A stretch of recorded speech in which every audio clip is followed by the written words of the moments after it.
अस्सलाम वालेकुम नाजरीन। तो कैसे आप? उम्मीद है सब खैरियत से होंगे। तो आज का जो हमारा सबक है वो है जबर की तख्ती।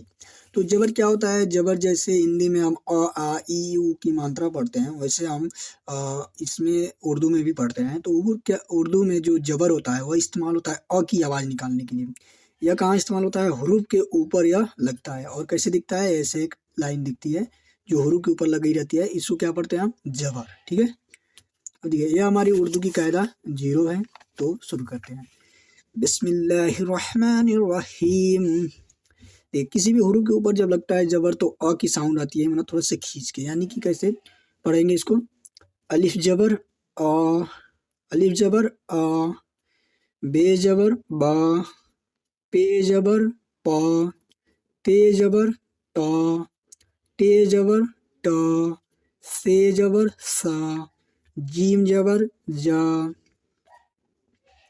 चे जबर चा, हे जबर हा, खे जबर खा, दाल जबर दा, डाल जबर डा, जाल जबर जा, रे जबर रा, अड़े जबर अड़ा, जे जबर जा, सीन जबर सा, शीन जबर शा, सौद जबर शा, दौद जबर डा, या ज़्वाद जबर जा, तो जबर ता, जो जबर जा, आइन जबर अ, आइन जबर गा, फे जबर फा, काफ जबर का, काफ जबर का, गाफ जबर गा, लाम जबर ला, मीम जबर मा, नून जबर ना, वाव जबर वा, हे जबर हा,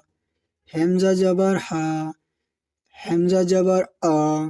ठीक है, जब हमजा क्या होता है ना, किसी हुरूफ के ऊपर लग जाता है तो यह अ की साउंड देती है, यानी कि अ की आवाज़ देती है। अगला क्या हमारा? या, यानी कि ये जबर या, और बड़ी ये जबर भी या ही होता है। ठीक है।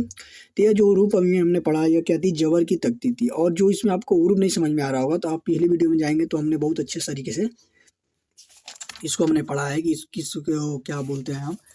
जैसे देखिए, यहाँ पर हमने हिंदी में भी लिखा था आप लोगों के लिए कि जैसे जो होगा तो ज पढ़ेंगे, गैन गा, तो त, काफ से क, गाफ से ग, इस तरीके से हमने पढ़ा है।